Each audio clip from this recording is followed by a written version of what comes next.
Assalamualaikum warahmatullahi wabarakatuh. Waalaikumsalam warahmatullahi wabarakatuh. Alhamdulillahilladzi ja'ala ramadhana syahra siyama lil mu'minin. Wassalatu wassalamu ala asyrafil anbiya'i wal mursalin sayyidina wa maulana Muhammadin wa ala alihi wa ashabihil mujahidin at-tahirin, amma ba'du. Ma'asyiral muslimin rahimakumullah. Dari jumlah 12 bulan yang ada dalam agama kita, yang dihitung sejak Muharram sampai dengan bulan Zulqa'dah, maka Ramadan mendapat gelar Sayyidus Syuhur. Sayyidus Syuhur artinya raja, penghulu atau tuan dari seluruh bulan. Apa sebabnya maka Ramadan ini dinamakan Sayyidus Syuhur? Sebab yang pertama, Ramadan dipilih oleh Allah menjadi bulan tempat di mana pertama kali diturunkan ayat-ayat suci Al-Quranul Karim. Allah tidak memilih Rabiul Awal, tidak Rajab, tidak pula Sya'ban misalnya, tetapi dipilihnya Ramadan untuk menjadi bulan di mana diturunkan ayat-ayat suci Al-Quranul Karim. Seperti yang dijelaskan dalam surah Al-Baqarah ayat 185, A'udzu billahi minasyaitonir rajim. Syahrul Ramadan allazi unzila fihi al-Qur'an hudan linnasi wa bayyinatin minal huda wal furqan. Bulan Ramadan, bulan di mana diturunkan di dalamnya Al-Quranul Karim, yang merupakan petunjuk dan jalan menuju petunjuk bagi orang-orang yang beriman. Oleh sebab itu, salah satu bentuk ibadah yang sangat dianjurkan di bulan Ramadan diantaranya ialah memperbanyak membaca ayat-ayat suci Al-Quranul Karim. Yang kedua, Ramadan disebut Sayyidus Syuhur karena di dalamnya ada satu malam yang bobotnya khairun min alfi syahr. Satu malam tetapi lebih baik daripada 1000 bulan. Itu dinamakan dengan Lailatul Qadar. 1000 bulan kira-kira 83 tahun. Nilai ibadah di malam itu lebih baik daripada nilai ibadah 83 tahun. Padahal umur orang sekarang kan jarang yang sampai 83 tahun. Bagaimana ini harus kita pahami? Ma'asyiral muslimin, sejak kita akil balik sampai kepada usia kita yang sekarang ini, kalau kita mau jujur bercermin, rasanya kita harus mengakui banyak dosa dan kesalahan yang pernah kita kerjakan. Kalau kita berbuat dosa selama 40 tahun, kemudian kita bertaubat 20 tahun lamanya, kalau menurut rumus dagang, ini kan belum tertutup. Dosa 40 tahun ditebus dengan taubat 20 tahun. Tapi haruskah dosa tidak terampuni? Allah Subhanahu wa ta'ala Maha Penyayang. Disediakannya malam-malam yang istimewa, yang punya nilai khusus. Seolah-olah Allah berkata, hai manusia, kau tidak perlu putus asa. Bagaimanapun banyak dosa kau lakukan, bagaimanapun banyak kesalahan kau kerjakan, nih, aku sediakan satu malam khairun min alfi syahrin. Lebih baik daripada 1000 bulan yang disebut dengan Lailatul Qadar. Kapan sih Lailatul Qadar itu? Menurut Al-Imamul Ghazali, Lailatul Qadar itu adanya pada 10 hari yang akhir di bulan Ramadan, terutama pada malam-malam ganjil. Malam 21, 23, 25, 27, dan 29. Tapi orang yang ingin menemukan Lailatul Qadar, dia harus sudah berjaga sejak awal Ramadan. Jadi nggak boleh pakai ilmu ngincer. Tahu ilmu ngincer? Tanggal 20 Ramadan nggak terawih, 21 terawih, 22 perek lagi, 23 masuk lagi, 24 nggak ke masjid. Temannya tanya, kenapa nggak ke masjid? Ini kan bukan malam ganjil, nggak turun Lailatul Qadar. Saya kira yang kayak begini dapatnya bukan Lailatul Qadar, boleh jadi Lailatul Qadar. Orang yang ingin menemukan Lailatul Qadar itu, dia harus berjaga-jaga sejak awal Ramadan.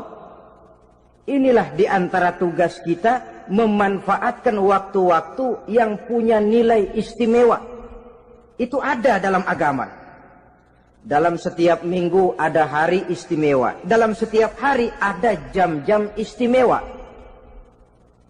Dalam setiap tahun ada bulan istimewa. Coba, dalam setiap minggu ada hari istimewa, hari Jumat. Dalam setiap hari ada jam-jam istimewa, sepertiga malam yang terakhir.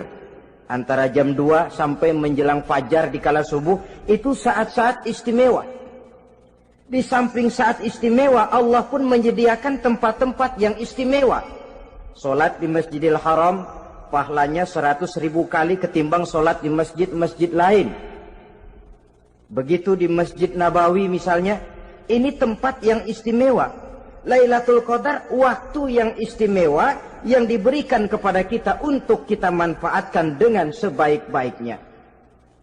Toh dalam kehidupan bernegara saja misalnya, kan pada setiap tanggal 17 Agustus itu presiden memberikan grasi ampunan kepada para entah itu tahanan politik dan sebagainya. Ada yang mendapat potongan tahanan.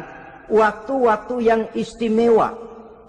Inilah sebab kedua kenapa Ramadan dinamakan Sayyidus Syuhur. Sebab yang ketiga, Ramadan disebut Sayyidus Syuhur karena di dalamnya nilai kebajikan berlipat ganda adanya. Satu hadis menjelaskan, "Lau ta'lamu ummati ma fi Ramadan, latamannau an takuna as-sanatu kullaha Ramadan." Andai kata umatku tahu keistimewaan apa yang ada di dalam bulan suci Ramadan, niscaya mereka ingin agar sepanjang tahun isinya Ramadan saja. Apa sebabnya? Li'annal hasanata fihi mujtami'atun. Di dalam bulan Ramadan itu berkumpul segala macam kebajikan. Wa ta'atu maqbulatun. Segala perbuatan taat diterima oleh Allah. Wa da'awati mustajabatun. Segala macam doa dan permohonan dikabulkan oleh Allah. Wa dhunuba maghfuratun. Dan segala macam dosa diampuni oleh Allah Subhanahu wa ta'ala. Berlipat gandanya nilai kebajikan yang kita kerjakan di bulan suci Ramadan. Itu sebabnya seorang muslim dalam menyambut bulan suci Ramadan penuh dengan sikap kegembiraan. Kata baginda Nabi, "Man fariha bidukhuli Ramadan, haramallahu jasadahu 'alan niran." Siapa orang yang gembira dengan datangnya bulan suci Ramadan, Allah haramkan badannya dari api neraka. Gembira menyambut Ramadan artinya bagaimana? Apa Ramadan datang terus bakar petasan? Bukan. Pukul beduk? Bukan. Apa gunanya pukul beduk kalau nggak puasa? Apa gunanya bakar mercon kalau tidak melaksanakan ibadah di bulan suci Ramadan? Gembira menyambut datangnya Ramadan dalam arti mempersiapkan diri untuk melaksanakan ibadah dengan sebaik-baiknya di bulan suci Ramadan ini. Ma'asyiral muslimin rahimakumullah. Yang terakhir, kenapa Ramadan disebut Sayyidus Syuhur? Karena di dalam bulan suci Ramadan ada perintah melaksanakan ibadah puasa. Apa istimewanya ibadah puasa? Pertama, yang dipanggil untuk melaksanakan puasa itu iman. Ini panggilan istimewa. Allah menyatakan, Ya ayyuhalladzina amanu kutiba alaikumusiyam. Hai orang-orang yang beriman, diwajibkan atas kamu berpuasa. Iman yang dipanggil untuk melaksanakan ibadah puasa. Contoh, satu hari di depan rumah kita lewat tukang pepaya, tukang duku, tukang duren. Kita panggil satu tukang pepaya. Bang, pepaya, berhenti dulu sebentar. Kira-kira yang merasa tukang pepaya berhenti enggak? Berhenti. Ini tukang duku sama tukang duren berhenti enggak? Tidak. Tentu tidak berhenti karena tidak dipanggil. Ini Ramadan yang dipanggil orang-orang beriman. Hai orang-orang yang beriman, berhenti dulu sebentar. Berhenti apa? Berhenti makan di waktu siang, berhenti minum di waktu siang. Yang merasa beriman, berhenti. Yang tidak beriman, langsung. Biar Ramadan, siang-siang, makan jalan terus, ngerokok, ngelepus terus. Kenapa? Tidak beriman, tidak merasa terpanggil oleh ayat tadi. Sekarang tukang pepaya lewat di depan rumah. Kita panggil, bang pepaya berhenti dulu. Dia dengar tapi nggak mau berhenti. Apa kita bilang? Kang pepaya budak. Dipanggil nggak mau berhenti. Ini ada orang ngaku beriman kepada Allah. Ramadan dipanggil disuruh berhenti makan siang, nggak berhenti juga. Mukmin budak. Disuruh berhenti minum di waktu siang, nggak berhenti juga. Mukmin budak. Ini istimewanya puasa. Panggilan difokuskan kepada iman. Hai orang-orang yang beriman. Allah tidak bilang hai orang-orang yang sudah masuk Islam. Tidak. Ya ayyuhallazina aslamu. Tidak. Ya ayyuhallazina amanu yang dipanggil. Hai orang-orang yang beriman. Nilai nurani yang paling dalam itu yang dipanggil melaksanakan ibadah puasa. Lalu orang beriman yang bagaimana yang wajib puasa? Pertama dia sudah balik. Yang kedua berakal sehat. Yang ketiga dia mampu berpuasa. Orang beriman macam ini balik, berakal sehat, mampu melaksanakan puasa. Kalau cukup syarat ini, dia wajib puasa. Kurang syarat, tidak wajib puasa. Jadi kalau di bulan Ramadan ada teman kita tidak puasa, jangan heran barangkali syaratnya kurang. Cukup dalam hati saja, ini orang kurang syarat. Makanya nggak puasa. Pak, itu teman saya kok nggak puasa? Nggak puasa, nggak puasa. Dia bukan orang beriman kali ah. Orang yang tidak beriman itu tidak wajib puasa. Beriman kok pak? Iman. Tapi nggak puasa. Nggak puasa. Belum balik kali ah. Belum balik. Cuma badan doang gede. Bongsor kali itu. Belum balik. Sudah kok pak, sudah balik. Sudah balik, sudah.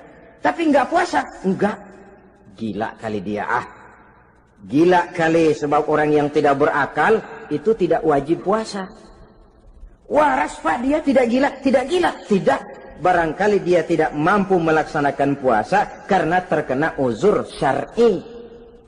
Ini keistimewaan puasa yang pertama yang dipanggil melaksanakannya iman. Keistimewaan yang kedua, oleh karena yang dipanggil iman, maka puasa dinamakan ibadah sirriyah. Ibadah rahasia. Kalau kita sembahyang, orang lihat kan? Lihat enggak? Lihat. Kita bayar zakat, orang tahu. Kita pergi haji, apalagi pergi haji, sekampung nganterin. Tapi kita puasa atau tidak puasa, yang tahu kan cuma kita dan Allah saja. Pura-pura sedekah, nggak bisa. Pura-pura sholat, ketahuan. Gerakannya mesti canggung. Pura-pura pergi haji, kemana perginya? Tapi pura-pura puasa, gampang. Namanya ibadah sirriyah. Bulan puasa, jam 8 pagi, makan. Keluar rumah, bibir lap yang kering. Jalan lemesin dikit. Ada angin, belaga miring. Temennya tanya, lu lemes amat, gue lagi puasa nih. orang lain bisa dibohongi. Sebab puasa memang merupakan ibadah sirriyah yang tahu cuma kita dan Allah saja. Karena dia ibadah rahasia, puasa ini sulit terkena penyakit riya. Ibadah yang lain karena kelihatan orang, gampang kena penyakit riya, to show only. Sholat karena kelihatan orang, gampang kena penyakit riya.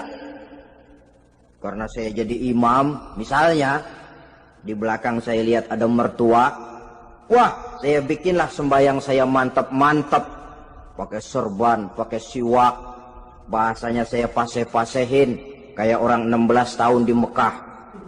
Wah, ufolli warwal maghribi salasa raka'atin Allahu Akbar.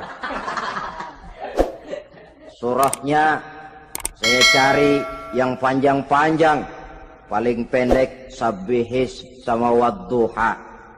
Akibat apa itu? Riya, di belakang ada calon mertua. Tapi kalau sholat sendirian dalam kamar, boro-boro pakai serban dan siwak, kadang-kadang kaos kutang saja cukup. Surahnya jangan sabbihis sampai wadduha, langganannya inna a'toinakal kautsar sama qul huwallahu ahad. Karena sholat terlihat orang, mudah kena penyakit riya. Sedekah pun begitu. Mulanya niatnya cuma mau sedekah 5.000, karena ada orang yang disedekahani naik 10.000, yang 5.000 sudah karena orang. Jadi ibadah yang lain itu mudah terkena riya, tapi juga mudah dinilai orang.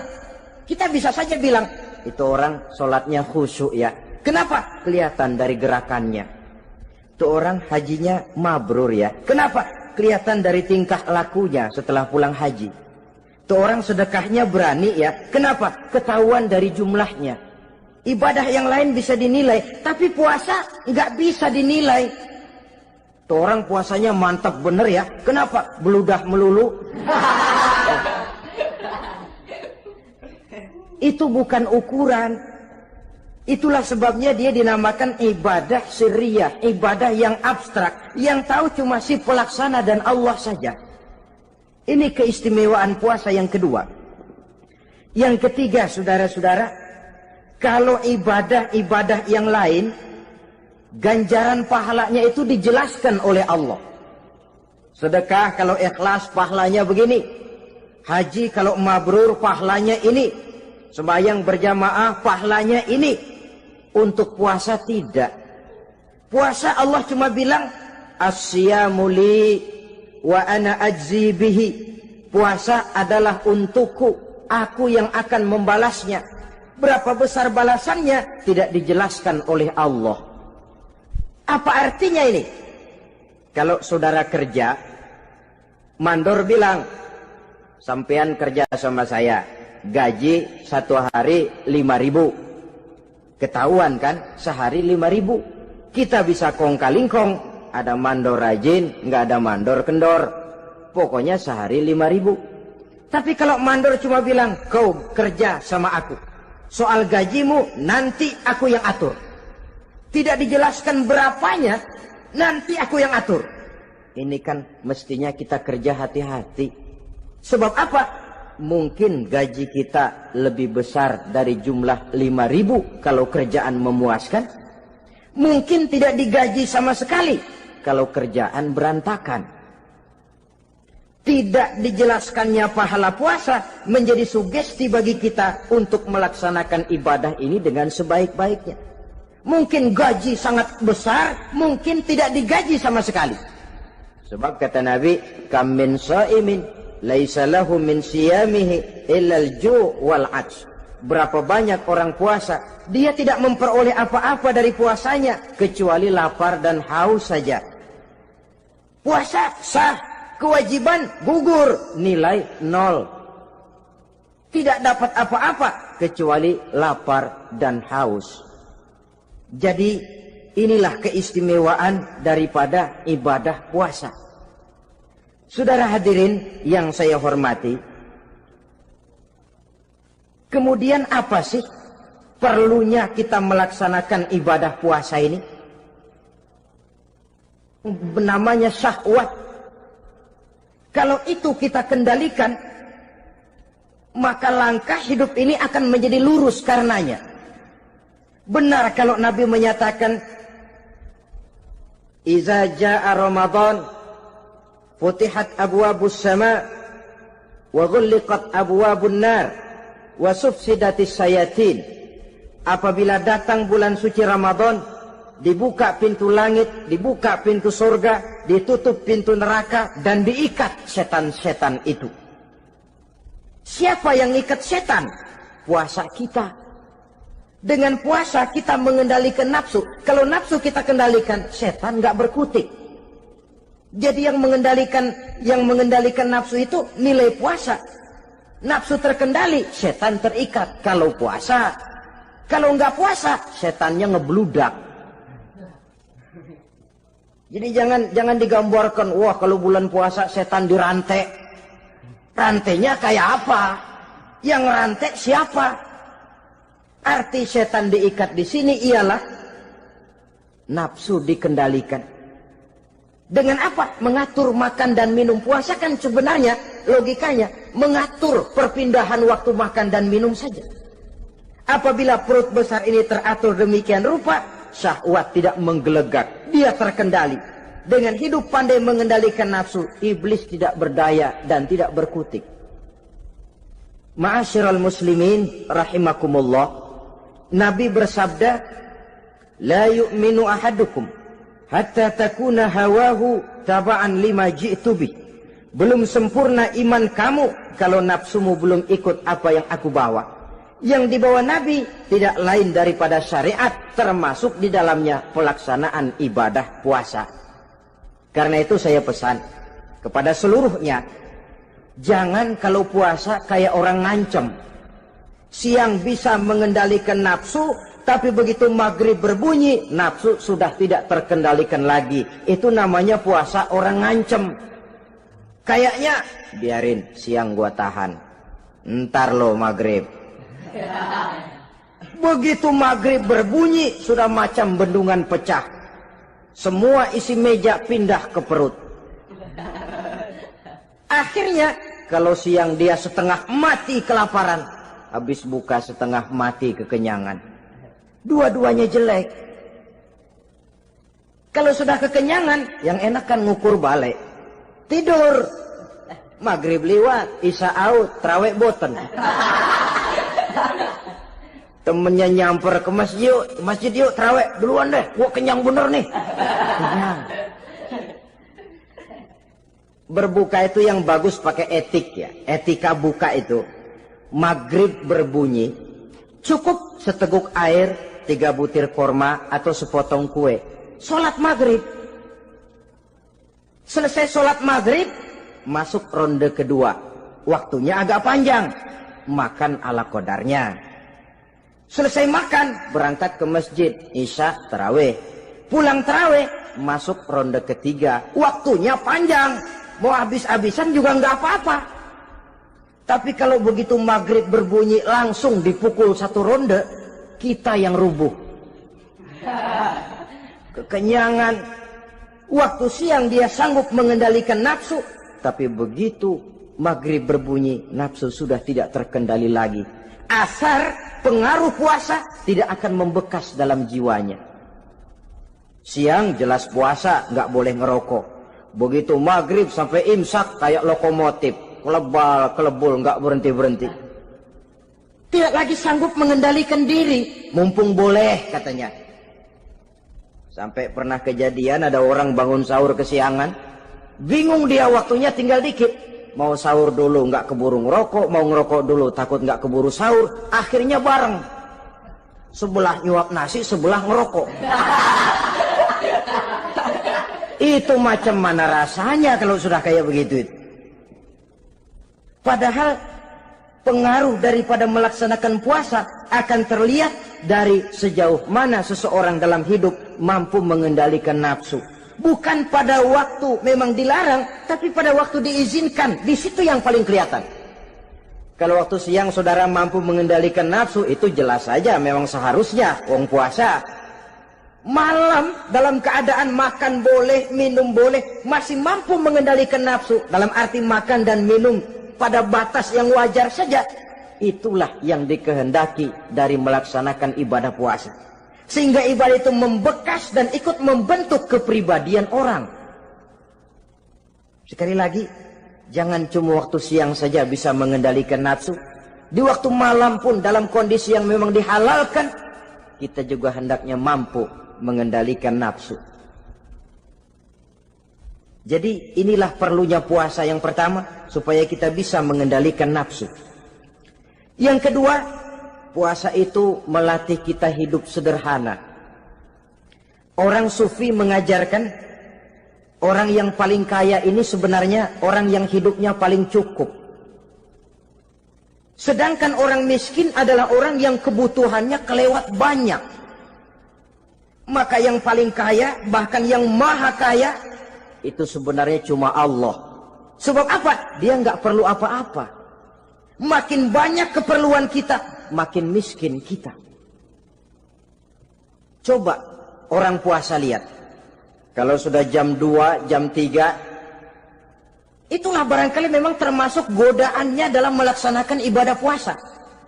Kalau jam 1 siang, jam 2 siang, jangankan makanan enak, nangka busuk kita lihat legit. Barangkali cobaan di dalam melaksanakan ibadah puasa. Tapi kalau sudah maghrib berbunyi, berbuka kita kena seteguk air, sepotong roti, 3 butir korma, kenyang rasanya. Kemana keinginan yang tadi begitu menggebu-gebu? Oh, bisikan nafsu rupanya itu. Makin dalam kita merenung, makin sampai kita kepada bentuk kesederhanaan di dalam hidup ini. Puasa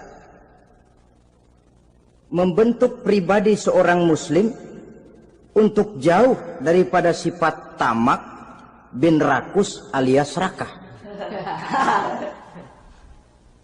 Tamak itu berasal dari kalimat toma dalam bahasa Arab yang sifatnya sudah terukir dari hurufnya. Huruf to, tengahnya bolong. Huruf mim, tengahnya bolong. Huruf ain, mulutnya mangap, perutnya gede. Jadi orang tamak macam itulah. Apapun yang diberikan Allah tidak pernah ada cukupnya dan tidak pernah ada syukurnya.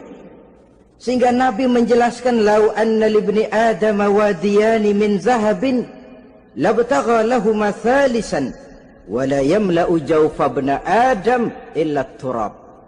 Andai kata manusia mempunyai 2 buah ladang yang seluruhnya emas, tidak usah kepalang tanggung, ladang emas, 2 ladang semuanya ladang emas, dia tidak akan puas, dia akan mencari lagi ladang yang ketiga. Wala yamla'u jawfa ibna Adam illa turab. Mulut manusia ini memang tidak akan pernah penuh kecuali kalau sudah diisi dengan tanah. Kapan diisi dengan tanah? Kalau sudah menghadap ke arah kiblat di liang lahat, nah itu baru mulut udah nggak ngerawil, diam, tenang, kalem, diisi dengan tanah. Dengan demikian kita lihat bahwa puasa makin kita hayati, makin dekat kita kepada kesederhanaan di dalam kehidupan ini. Islam tidak melarang orang untuk kaya, untuk punya harta. Yang dilarang ialah sifat rakus, serakah, dan tamak. Karena ini akan membuat orang melakukan segala macam cara, ingkar kepada nikmat Allah, tidak pandai bersyukur, pandangan matanya selalu diarahkan ke atas. Dikala hidupnya sudah serba cukup, dia masih merasa kurang. Sebab itu dia selalu kurang. Dia sudah kaya tapi masih merasa miskin saja, maka hidupnya pun miskin terus. Saudara-saudara ma'asyiral muslimin, ini hikmah yang kedua kenapa kita perlu puasa.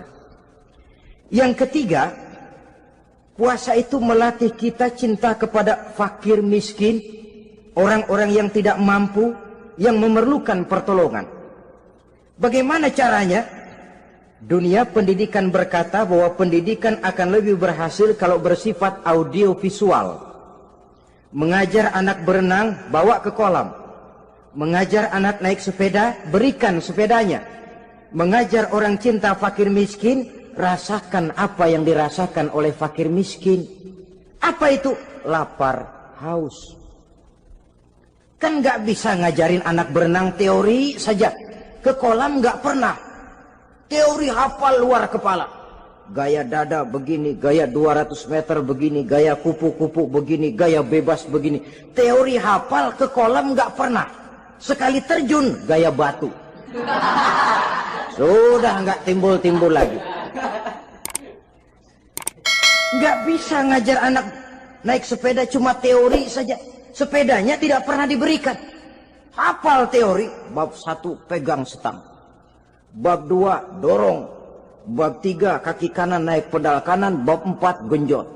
Hafal teori, megang sepeda nggak pernah.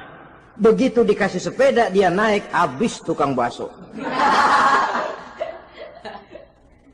Pun mendidik orang cinta kepada fakir miskin tidak bisa cuma lewat seminar, kongres, penataran, indoktrinasi. Diadakan simposium, seminar, diskusi supaya orang cinta kepada fakir miskin, tapi yang bicara orang kenyang semua. Bagaimana hati ini mau peka? Islam itu nggak usah banyak teori lah.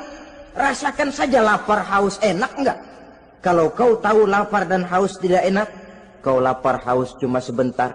Habis maghrib, laparmu hilang, hausmu hilang. Bagaimana saudara-saudaramu muslimin yang terkapar di kolong-kolong jembatan? Yatim piatu yang hidup terlunta-lunta. Perempuan-perempuan tua hidup miskin, anak pun banyak perlu uluran tangan. Lapangan kerja sulit, persaingan hidup makin tajam. Meringkuk mereka di sudut-sudut kehidupan. Beratap langit, beralas bumi, tanpa tahu kapan hidup dan nasibnya akan berubah. Di situ pekalah hati untuk hidup tidak cuma buat kepentingan diri dan perut sendiri saja, tapi mampu memberikan pertolongan sesuai dengan kemampuan kepada mereka yang memang memerlukan. Sebuah hadis menyatakan, irhamu ahlal ardi yarhamkum man fis sama. Sayangilah apa yang ada di permukaan bumi, nanti yang di langit akan sayang kepadamu. Si kaya sayang kepada yang miskin lalu menolongnya. Yang alim sayang kepada yang awam lalu membimbingnya. Yang pemimpin sayang kepada rakyat lalu melindunginya. Yang di langit akan sayang kepada kita, akan turun rahmah berlimpah, akan tercipta keberkahan dan ketenangan dalam hidup. Tapi kalau sebaliknya, yang kaya malah nyantap yang miskin, yang pemimpin malah menggilas yang rakyat, yang alim malah membodoh-bodohi orang yang memang sudah bodoh, akan terwujudlah malapetaka. Bukan rahmah yang turun dari langit, tapi azab akan menimpa kita semua. Orang yang menghayati lapar, menghayati haus, akan timbul kepekaan sosial. Hidup tidak cuma untuk diri sendiri saja, tapi mampu melihat lingkungannya. Yang keempat, kita perlu puasa untuk menumbuhkan sifat jujur dan disiplin. Coba lihat, kalau tengah hari bulan puasa, andai kata saudara masuk ke dalam kamar seorang diri, saudara kunci dari luar, lalu saudara makan, tidak seorang pun tahu. Tapi kenapa itu tidak kita lakukan? Ada semacam perasaan malu. Malu kepada Allah. Iya, orang lain tidak tahu. Iya, manusia bisa saya bohongi, tapi Allah. Atau umpamanya waktu sholat zuhur, saudara sholat zuhur di masjid, umpama ketika ngambil air wudhu, giliran ke kemur, saudara korupsi dikit aja, telan. Jangan Nabi sumu tasihhu, berpuasalah kamu, badanmu akan sehat. Sebab apa? Saya katakan tadi, semua energi dihasilkan dari perut besar sini. Itu makanan yang kita makan, mulai dari keju sampai singkong, mulai dari hamburger sampai combro, masuk perut besar, digiling, lalu ditransfer ke seluruh tubuh oleh perut besar ini. Mekanisme kerjanya persis pabrik besar yang kalau kita hayati Allahu Akbar, Fatabarakallah ahsanul khaliqin. Ini tangan supaya kuat kerja perlu vitamin apa? Kirim ke tangan. Mata supaya awas perlu vitamin apa? Kirim ke mata. Bibir supaya nggak pecah perlu vitamin apa? Kirim ke bibir. Oleh perut besar ditransfer ke seluruh tubuh. Sisanya yang nggak perlu keluar jalan belakang. Kalau perut besar ini terus-menerus bekerja, ibarat mesin diporsir, dia akan cepat rusak. Maka datang bulan Ramadan, perut besar itu jangan terlalu diporsir. Diberikan tenggang waktu istirahat. Sehingga Nabi memberikan jaminan sumu tasihhu. Berpuasalah kamu, pasti kamu akan sehat. Buktinya orang mati kelaparan banyak, tapi yang mati karena puasa, kalau puasanya betul, nggak ada. Maka Islam itu agama yang sesuai dengan fitrah ya. Buktinya apa? Puasa wisol itu bukan saja tidak boleh, tapi haram. Puasa wisol artinya puasa nyambung. Dari pagi sampai maghrib, sampai malam, sampai besok pagi lagi terus-terusan puasa, haram. Karena itu bertentangan dengan fitrah. Islam tidak cukup dari waktu imsak sampai datang waktu maghrib. Kenapa? Menurut perhitungan itu sesuai dengan daya kemampuan maksimal manusia. Sudah diukur itu. Allah yang bikin manusia kok. Jadi kalau Allah perintah puasa, itu sudah dalam kemampuan daya tampung dari kapasitas yang dimiliki manusia. Orang mati kelaparan banyak, yang mati karena puasa nggak ada. Belum pernah saya dengar ada warta berita, sari berita-berita penting dalam siaran ini, gara-gara bulan puasa orang Islam pada mati. Nggak ada. Yang mati kelaparan banyak, tapi yang mati karena puasa tidak ada. Nabi menjamin sumu tasihhu. Berpuasalah kamu, pasti badanmu akan sehat. Ma'asyiral muslimin, kalau sudah tahu kita apa perlunya kita berpuasa, pembicaraan akan saya lanjutkan bagaimana seharusnya kita puasa. Puasa yang ideal itu yang bagaimana? Al-Imamul Ghazali menjelaskan, orang yang puasa itu ada 3 macam. Pertama, saumul awam. Puasanya orang kebanyakan. Orang macam ini merasa sudah puasa asal tidak makan, tidak minum. Puasa sudah. Pokoknya tidak makan, tidak minum, itulah puasa. Ini puasanya orang awam. Matanya tidak pernah puasa, kupingnya tidak puasa, kakinya tidak puasa, tangannya tidak puasa. Ini puasa orang awam, kebanyakan. Hasilnya tidak mustahil seperti yang dikatakan Nabi tadi. Berapa banyak orang puasa tidak mendapat apa-apa dari puasanya kecuali lapar dan haus. Puasa sah, kewajiban gugur, nilai 0. Kan rugi ibadah semacam itu. Sebab jangan lupa, yang membatalkan itu kan 2. Ada yang membatalkan pahala puasa, ada yang membatalkan puasa. Bedanya apa? Kalau puasa batal, pahala jelas batal. Tapi kalau pahala yang batal, puasanya mungkin sah. Kewajibannya gugur, tapi pahala tidak ada. Kalau yang membatalkan puasa sih umumnya kita bisa jaga itu. Sebab apa? Masalahnya konkret, kelihatan. Apa yang membatalkan puasa? Misalnya makan dan minum yang disengaja walaupun sedikit. Batal. Sedikit tapi sengaja tidak mengenyangkan, batal. Mamanya pentol korek yang kecil itu. Sengaja telan waktu puasa, batal. Kan sedikit pak, nggak kenyang kok. Sengaja. Sengaja itu yang bikin batal. Tapi kalau tidak sengaja seperti lupa, itu tidak batal. Misalnya hari pertama puasa, di sembahyang subuh tidur, bangun jam 8, lupa kebiasaan, langsung aja nyerbu ke dapur. Dapat sepiring setengah, ingat. Astagfirullah, lagi puasa, betul. Setelah ingat bagaimana? Yang masih ada di mulut keluarkan, berkemur, lanjutkan puasanya, sah.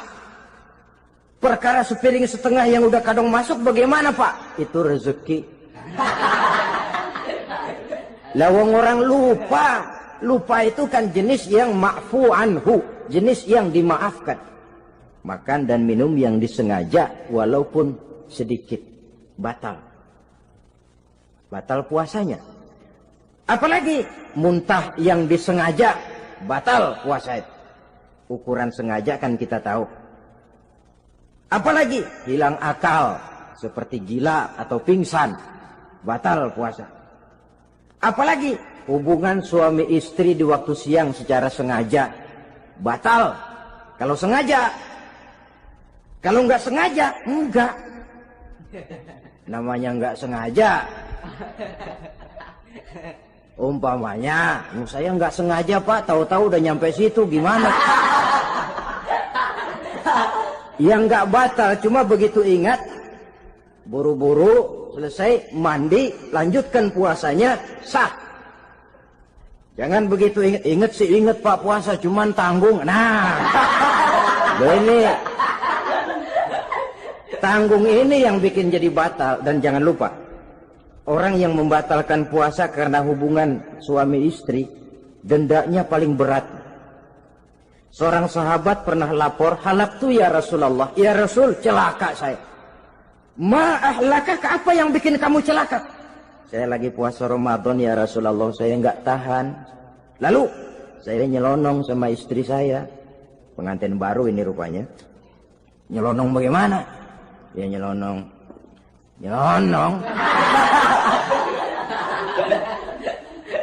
Melanggar dia, tapi jujur, lapor. Kata Rasul, ya sudah, bayar dendanya. Dendanya apa ya Rasulullah? Bebaskan budak. Aduh, saya nggak punya budak ya Rasulullah. Tidak punya? Tidak punya. Puasa 2 bulan berturut-turut. Tidak boleh diselang-seling. Syahraini mutatabi'aini. 2 bulan berturut-turut. Tidak boleh diselang-seling. Gimana? Sanggup puasa 2 bulan berturut-turut? Enggak kuat ya Rasulullah. Enggak kuat? Enggak kuat. Ramadan yang sebulan aja saya nyelonong. Apalagi 2 bulan. Kalau kau tidak kuat juga, beri makan 60 fakir miskin. 1 orang 1 mod.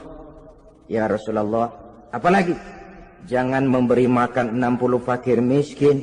Orang istri saya di rumah sehari masak, 3 hari libur. Saya orang susah ya Rasulullah. Saya pikir lagian ya orang kebangetan juga. Sudah melarat sama larangan berani. Rasul masuk ke dalam kamar, keluar kembali bawa sekeranjang kecil kurma. Kalau kau tidak punya apa-apa, bawa pulang ini. Sedekahkan kepada orang-orang miskin di kampungmu sebagai pembayar dendamu. Ya Rasulullah. Apalagi? Di kampung saya itu yang paling miskin saya. Waduh, rusak bener ini orang. Apa marah Rasul? Beliau malah senyum. Ya sudah, kalau memang yang paling miskin kamu, bawa pulang saja itu kurma, beri makan anak istrimu di rumah. Orang ini udah melanggar larangan, dapat kurma lagi. Yang kedua, watak hukum Islam itu elastis, fleksibel, tidak kaku. Tidak kalau sudah begitu ya mesti begitu, itu tidak. Yang sering kaku kan kitanya umat Islam di dalam memahami Islam. Saudara hadirin yang saya hormati, yang tidak boleh itu pun di waktu siang. Kalau malam sejak maghrib sampai sebelum imsak, pada awal perintah puasa tidak boleh. Tapi ternyata banyak juga yang nyerempet-nyerempet. Sampai Allah turunkan, uhilla lakum lailatas siyami arrafasu ila nisaikum. Dihalalkan bagi kamu pada malam puasa bergaul dengan istrimu. Jadi barangkali di antara pendengar ini ada yang pengantin baru, tolong sabarlah di waktu siang. Tunggu maghrib berbunyi. Kalau sudah maghrib habis buka, mau buka lagi juga nggak apa-apa. Terserah saja. Ini yang membatalkan puasa. Yang kita sulit mengontrol, yang membatalkan pahalanya. Apa misalnya? Ngomong-ngomongin orang. Puasa, ngomongin orang jalan terus. Itu ya tetangga kita. Kenapa emang? Oh, anu. Kita sih bukan ngomongin orang ini. Bukan ngomongin orang katanya. Ngomongin tuyul. Anu.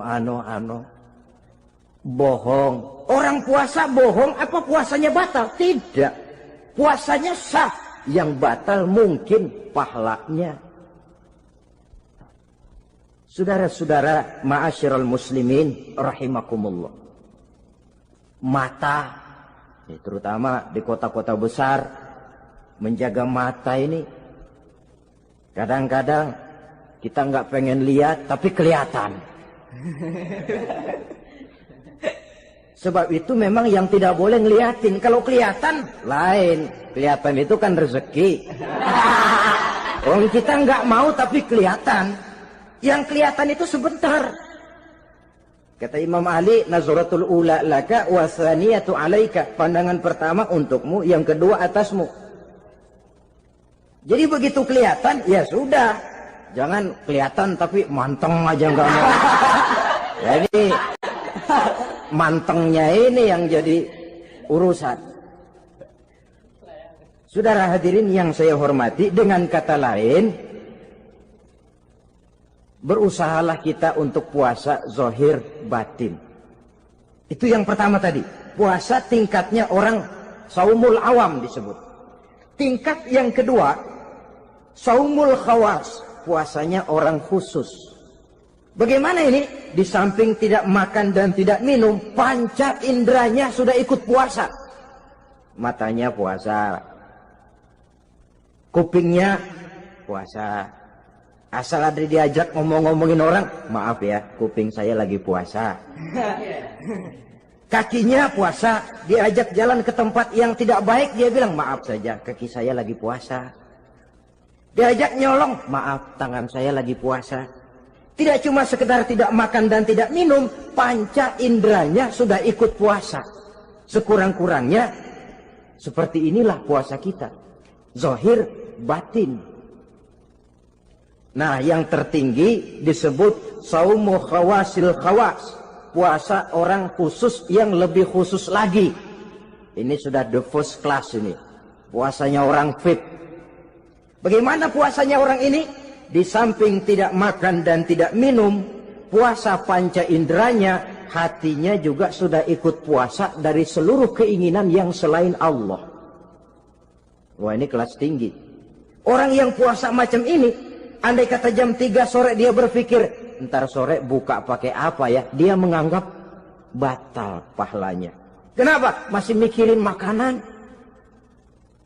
Kalau kita kan bukan cuma mikirin, ngancem. Waduh, jam 5 di meja udah bederek es kopior, kelapa muda, cendol. Apa yang mau diminum lebih dulu? Tingkat yang tertinggi ini, hatinya juga puasa dari semua keinginan yang selain Allah. Idealnya sekurang-kurangnya kita puasa zahir batin. Zahirnya menahan diri dari yang membatalkan puasa, batinnya mencegah diri dari yang membatalkan pahala puasa kita itu. Ma'asyiral muslimin rahimakumullah. Terakhir, Rasulullah sallallahu alaihi wasallam membagi bulan Ramadan itu menjadi 3 bagian. Sepertiga yang pertama, tanggal 1 sampai 10 Ramadan, masa turunnya rahmah. Turunnya kasih sayang Allah.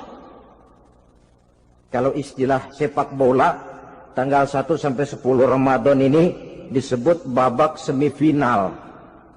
Babak penyisihan. Sepak bola itu kalau baru tingkat babak penyisihan, pesertanya banyak. Seluruh kesebelasan turun bertanding. Babak penyisihan. Ramadan tanggal 1 sampai 10, babak penyisihan, putaran pertama. Pasaran puasa rame. Masjid musola full house. Meledak, tidak sanggup menampung jamaah yang tarawih itu. Yang tadarus meriah. Kenapa? Maklum babak penyisihan, seluruh kesebelasan turun bertanding. Tanggal 1 sampai tanggal 10 Ramadan. Bila itu selesai, selesailah putaran pertama. Masuk putaran kedua, sepertiga yang kedua, tanggal 10 sampai 20 Ramadan, masa maghfirah, masa turunnya ampunan dari Allah. Masuk babak semifinal. Sepak bola itu kalau sudah babak semifinal, itu kan sudah banyak kesebelasan yang masuk kotak. Maka 10 Ramadan ke atas, pasaran puasa mulai menurun. Yang enggak puasa mulai nekat. Yang tadarus sudah mulai sayup-sayup sampai. Sementara barisan orang sembahyang tarawih di masjid mulai mengalami kemajuan dengan pesatnya. Barisannya makin maju ke depan. Maklum, tidak semua kesebelasan tangguh. Ada yang sejak bertanding sudah berhitung. Kita sih bakalan kalah jelas, yang penting main aja dulu dah. Ada yang rajin ke masjid motifnya lain, ada. Karena ikut-ikutan teman, karena malu sama mertua, rajin terawih. Karena nganterin, rajin terawih. Bayangnya paling belakang berdua lagi. Malah ngeledek begitu imam waladolin, dia di belakang nyaut asik.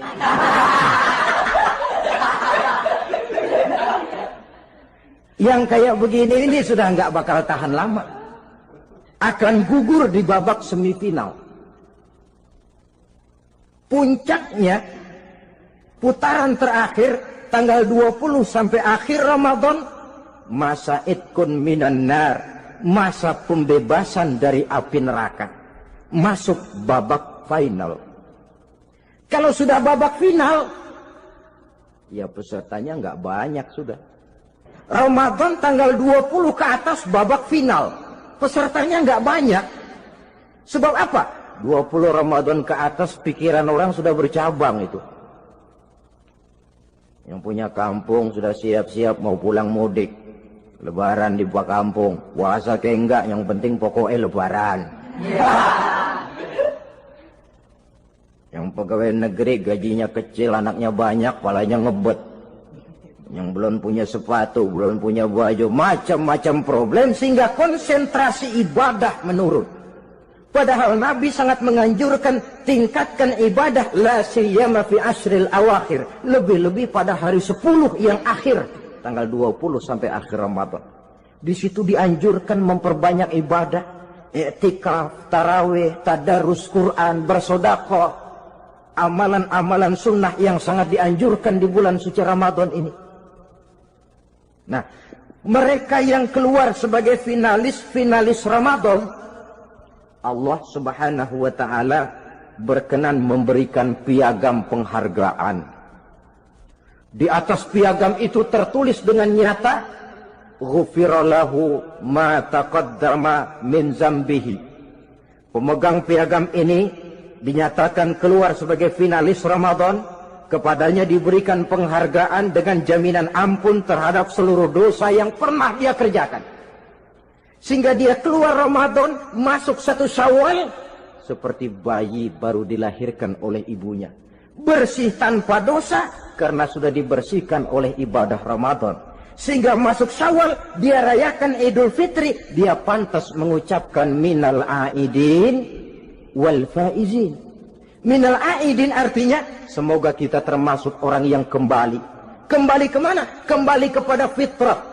Seperti bayi baru dilahirkan oleh ibunya. Tidak punya dosa kepada Allah, karena sudah dibersihkan oleh ibadah Ramadan. Ini orang yang finalis. Puasanya betul, tarawihnya betul, pantas mengucapkan minal aidin. Dan kalau tarawih cuma 2 malam, puasa 3 hari. Lebaran paling rajin, mas minal aidin ya, minal aidin. Nggak tahu diri lu. Minal aidin dari mana? Saudara hadirin, dosa kepada Allah bersih oleh ibadah Ramadan. Tinggal dosa kepada sesama manusia, berhalal bihalal di hari raya Idul Fitri. Nah, inilah pembicaraan kita pada pertemuan kali ini, dengan harapan mudah-mudahan ibadah kita diterima Allah. kita keluar sebagai finalis yang pada akhirnya masuk ke dalam kelompok minal aidin wal faizin, orang yang kembali suci kepada fitrah dan orang yang beruntung. Dengan semangat inilah kita rayakan Idul Fitri, hari raya kembali kepada fitrah. Terima kasih banyak atas segala perhatian. Mohon maaf atas segala kekurangan. Usikum wa nafsi bitaqwallah. Wassalamualaikum warahmatullahi wabarakatuh. Waalaikumsalam.